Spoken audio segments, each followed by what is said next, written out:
नमस्कार मित्रांनो, तुमचं स्वागत आहे आपल्या युट्यूब चॅनल मध्ये, जिथे आपण डेली रोज कॅन्डलचा या स्टॉक मार्केटचा संबंधाचा विचार करतो की उद्या मार्केट कसं रिएक्ट करणार आहे. आपण काल जी आराखडा या आपण स्ट्रॅटेजी या आपण आपलं ट्रेडिंगचा पॅटर्न जो समजायचा प्रयत्न केलेला, आपण काल नक्कीच 2560च्या खाली आपण एक ट्रेड घेऊ जो 960 पर्यंत नक्कीच जाईल. 900 पर्यंत नक्कीच जाईल.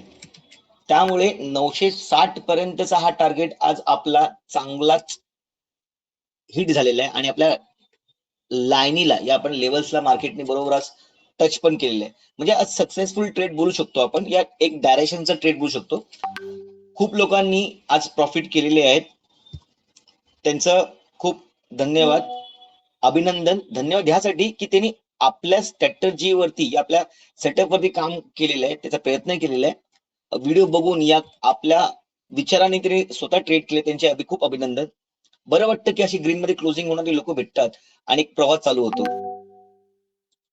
आता विषय असा येतो की आपण जर 960च्या वरती 960च्या खाली हा विषय जो येतो 960च्या वरती या 960च्या खाली, तर का मार्केट आता उद्या पडणार आहे की वरती जाणार आहे, किंवा मार्केट टोटली नेगेटिव्ह झालेलं आहे. तर असं बघायला गेलं तर डेली चार्ट वरती जर आपण येत असू, आपण सगळं पॅटर्न काढूया. तुम्ही जर नीट बघाल ना, तर समजण्याचा प्रयत्न करा. मार्केट जेव्हा वरती जात होतं तेव्हा मोठ्या मोठ्या ग्रीन कॅन्डल बनून जात होतं, आणि मार्केट जेव्हा खाली येते तेव्हा मोठ्या मोठ्या ग्रीन कॅन्डल बनून खाली येत असतं. ठीक आहे, कालपर्यंत मी नेगेटिव्ह नव्हतो, जरासं पॉझिटिव्ह 50% असे चान्सेस होते, कारण का लेवल जी होती 25,000ची ती राऊंड फिगर होती, त्यामुळे मार्केट इकडनं बाउन्स करण्याचे चान्सेस होते. पण मार्केट तसं न करता आज मार्केटची चांगलीच मोठी रेड कॅन्डल बनवली आहे. याचा अर्थ काय, मार्केट आता टोटली नेगेटिव्ह झालेलं आहे. ह्या परिस्थितीमध्ये उद्यापासनं मी वरच्या बाजूला सी साईडला या कॉल साईडला बसण्याचा प्रयत्न करणार नाही. ब्लाइंडली तर करणारच नाही, जिथपर्यंत 25,000ची लेवल तुटत नाही. 25,000 म्हणजे ह्या कॅन्डलच्या वरती जिथपर्यंत मार्केट येत नाहीये,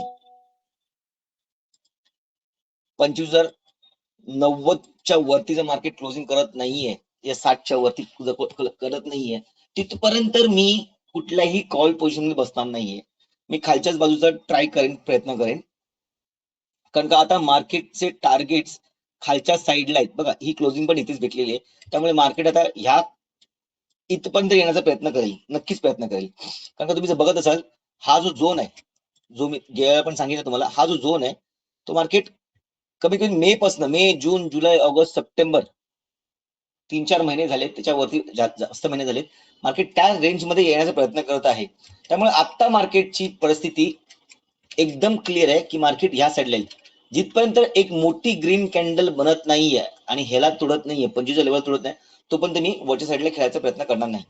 बघा, उद्याच्या मार्केटमध्ये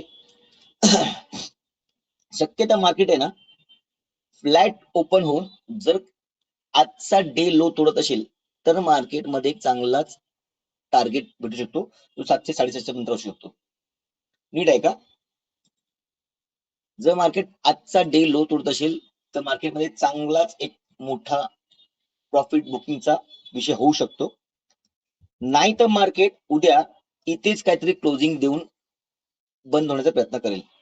कारण उद्या शुक्रवार आहे, लास्टचा डे आहे, विकलीचा लास्टचा डे आहे, आणि उद्याच आपल्याला कळेल की कॅन्डल कुठे क्लोज झाली होती, 25 खाली का 25 वर. मार्केट एकदम खाली नाही आलेले आहे. बघा, एकदम म्हणजे 100 पॉईंट खाली आले म्हणजे एकदम खाली आले बोलू शकत नाहीये. तर उद्या मार्केट ग्रीन कॅन्डल बनून 25 वरती पण क्लोजिंग देऊ शकतं. मग याचा अर्थ काय होतोय की मार्केट 25,000च्या वरती सस्टेन होण्याचा प्रयत्न करत आहे. बरोबर आहे. उद्याचं मार्केट आपल्याला काय पाहिजे, उद्याचं मार्केट मोस्टली गॅप अपनी खुललं पाहिजे. गॅप अपनी म्हणजे मार्केट कमी कमी 24,980-60 ह्या लेवलला ओपन झालं पाहिजे, आणि इथे सस्टेन झालं तर उद्या नक्कीच आपलं टार्गेट हा तर नक्कीच टार्गेट भेटेल, एवढा टार्गेट नक्कीच भेटेल. आणि त्याच्यापेक्षा जर खाली जात असेल तर मार्केट हा टार्गेट, म्हणजे इथे प्रॉफिट जास्त आहे आणि इथे प्रॉफिट कमी आहे. या इकडचे तुम्ही जर एसएल बोलाल तर जवळ आहेत, मार्केट जास्त एसएल घ्यायला जात नाही, मार्केट मोठे एसएल घ्यायला जातो. त्यामुळे मार्केटची दिशा उद्या खालच्या साईडला असणं स्वाभाविक आहे. बघा उद्या काय होतं ते. त्यासाठी 5 मिनिटाच्या चार्टवर येऊन जर आपण विचार करत असू या बघत असू, आपण खालच्या लेवल्स नक्कीच लावूया.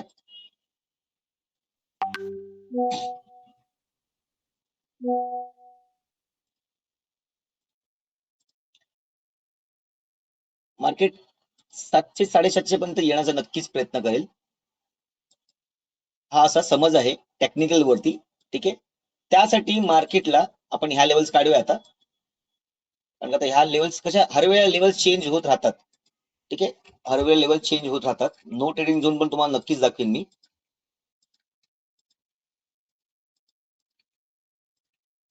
मार्केट उद्या ह्या लेवलला रेस्पेक्ट करत तुम्हाला आताच 2 मिनिटं दाखवतो मी.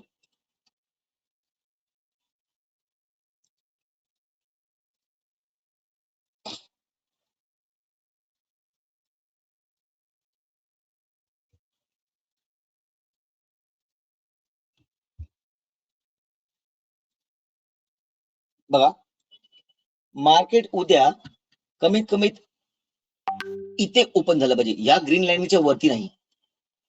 ठीक आहे. जर मी विचार करतो जर अजून जर असं रेंज वाढायला बघतो तर मी ही रेंज घेतो लगभग. ठीक आहे. मार्केट उद्या इथे ओपन झालं पाहिजे या लेवलला, तर मार्केटला आपल्याला फर्स्ट टार्गेट हा आणि सेकंड टार्गेट नक्कीच हा भेटतो. जर फ्लॅट ओपन झालं तर, flat sorry gap up open झालं तर, जर फ्लॅट ओपन झालं तर आपल्याला इथे सस्टेन होणं जरुरी आहे मार्केटला. नाहीतर मार्केट उद्या एक ग्रीन कॅन्डल म्हणून परत 25 लेवलला येऊ शकते.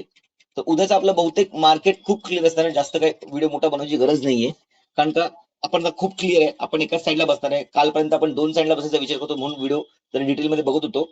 तर उद्या जर मार्केट फ्लॅट खुलत असेल तर मी इकडनं एक असा ट्रेड घेईन. पहिला टार्गेट माझा हा, बरोबर. पहिला टार्गेट माझा हा, आणि नंतर त्यानंतर जर मार्केट इथे अजून सस्टेन होत असेल 900 880 खाली, तर मी 750चा टार्गेट घेऊन चालले उद्याला. उद्या मी ब्लाइंडली कॉल साठी बसणार नाही. जिथपर्यंत मार्केट 25 लेवल तोडून कमी 25,050 हा जो बॉन्स भेटलेला आहे आणि इकडनं मार्केट आलेलं आहे. बघा इकडनं मार्केट रिएक्ट केलेलं आहे, इकडनं परत मार्केटने रिएक्ट केलंय. म्हणजे ह्या लेवल्स माझे इम्पॉर्टंट आहेत. मी करायचं असेल तर वरच्या साईडला इथेच करेन आणि टार्गेट एकदम छोटे ठेवेन 150 पर्यंत. म्हणजे वरती 125 पॉईंट 120 150 पॉईंटची रॅली आणि खाली ही रॅली. ठीक आहे. त्याप्रमाणे मग आपण उद्या विचार करूया, समजून करूया. आज प्रमाणे लॉट तुम्ही जर कमी ठेवलं असाल तर तुम्हाला नक्कीच चांगलं प्रॉफिट जायचं. आज टोटली होल्डिंगचा ट्रेड होता. वन साइड रॅली होती. रॅली तर बोलू शकत नाही, मार्केट स्लो होतं, स्टेडी होतं, पण मार्केटने लास्टला मोमेंट दिलाय. ठीक आहे. मार्केटने लास्टला मोमेंट दिलेला आहे. तर उद्याची स्ट्रॅटेजी आपल्या खूप क्लिअर आहे. मी आपल्या चार्टला आपल्या लाईनीला जरा पुढे अजून वाढून घेत आहे, ज्याने आपल्याला कळेल की एक्झॅक्टली मार्केटमध्ये काय चाललेलं आहे. तर उद्यासाठी आपला नो ट्रेडिंग झोन जो असेल ना, तो लगभग हा असेल. आता बघा मी नो ट्रेडिंग झोन बोलल्यावर खूप लोक असं विचार करतात की नाही मी ह्याच्यावरतीच्या खाली केले, पण काय होतं माहिती की मार्केट जर इकडनं येत असेल तर एक चांगला प्रॉफिट बनवू शकतो ना आपला. फक्त नो ट्रेडिंग झोन बोलल्यावर आपण इथे काहीच नाही करायचं असं नाही होत. कधी मार्केट इकडनं वरती वरती जाऊन खाली येऊ शकतं या खालनं वरती जाऊ शकतं. तर मोठी रेसिस्टन्स आणि सपोर्ट या झोनला जर मार्केट येत असेल तर तुम्हाला रिव्हर्सल ट्रेड नक्कीच भेटेल. असा विचार करायला चालू करा. कारण की काय होतंय फक्त नो ट्रेडिंग झोन करत करत गेलो आपण ना तर मार्केट साईडवेज होण्याचे खूप चान्सेस आहेत. त्यामुळे आपल्याला काय भेटणार नाहीये. तर आपल्याला मार्केटमध्ये टिकून राहायचं असेल तर करायचं असेल तर मार्केटच्या चालीला आपण नक्कीच बघणं जरुरी आहे. छोट्या छोट्या गोष्टींनी आपलं ज्ञान वाढत आहे. एक एक पॉईंट आपल्याला कळत आहे. रोज मार्केट काहीतरी नवीन आपल्याला शिकवत आहे. त्यामुळे शिकणं खूप जरुरी आहे, थांबणं खूप जरुरी आहे. तुम्ही थांबाल, शिकाल आणि नंतर कराल, तुम्हाला नक्कीच प्रॉफिट होईल. फक्त घ्या घ्या आणि द्या द्या करू नका, कॉल पुट करतो नका. तुमचं कॅपिटल संपेल. त्या दिवशी मुवमेंट अशी येतील त्या दिवशी तुमच्याकडे कॅपिटल राहणार नाही. उद्याची लेवल्स परत मी डिस्कस करतोय की मार्केट जर उद्या गॅप अप ओपन झालं आणि वरती 24,90 या 95 पर्यंत जात असेल आणि तिकडे जर रिव्हर्सल घेत असेल तर नक्कीच खालच्या साईडला ट्रेड करेन. पहिला टार्गेट माझा हा असेल आणि दुसरा टार्गेट माझा हा असेल. कॉल साईडला मी नक्कीच जाणार नाहीये. कमी कमी 25, 50, 60, 70च्या वरतीच मी खेळायचा प्रयत्न करेन. म्हणून उद्याची लेवल माझ्या ह्या नाही आहेत. उद्याचा माझा लेवल सगळ्या खालच्या लागलेल्या आहेत. त्यामुळे सांभाळून खेळा. उद्या लॉट पण छोटीशी ठेवा. मार्केट वोलेटाईल असू शकतं. कारण का होतंय काय, लास्टचा दिवस आहे एक्सपायरीचा, त्यामुळे प्रेशर तर नक्कीच निर्माण झालेलं असेल.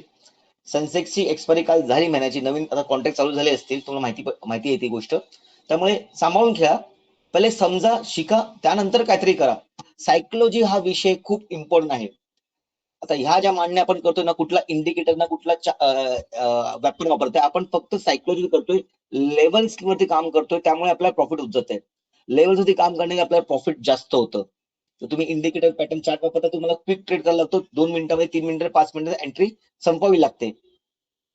तर असं न करता तुम्ही मोस्टली ह्या स्ट्रॅटेजी फॉलो कराल तर मोठे ट्रेडर बनवू शकाल आणि मार्केटमध्ये सर्व्हाइव्ह होऊ शकाल. त्यामुळे मार्केटमध्ये सर्व्हाइव्ह होण्यासाठी तुम्हाला मार्केटची सायकोलॉजी कळणं खूप अत्यंत आवश्यक आहे. ठीक आहे. आजचा मला व्हिडिओ तुम्हाला आवडला असेल तर नक्कीच लाईक करा, सबस्क्राईब करा, शेअर करा आणि कमेंट करा. नवलच्या 4थ्या दिवशी तुम्हाला हार्दिक शुभेच्छा. धन्यवाद. Good night.